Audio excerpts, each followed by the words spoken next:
ดีค่ะนะคะกลับมาเจอกับคุยยุ้ยนะคะวันนี้คุยยุ้ยก็มาทานก๋วยเตี๋ยวแล้วกันเนาะเป็นแบบเป็นอะไรอะเป็นเกี๊ยวน้ำบะหมี่นะคะจริงๆแล้วเมนูที่นี่แบบไม่ได้แพงนะคะไม่ได้แพงอย่างที่คิดตก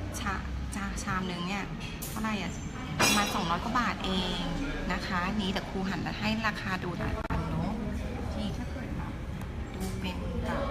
เป็นนูโดลเป็นซุปเป็นอะไรเงี้ยก็ตก200 กว่าบาทไม่ถึง300อะไรเงี้ยนะครูว่าแบบราคาไม่แพง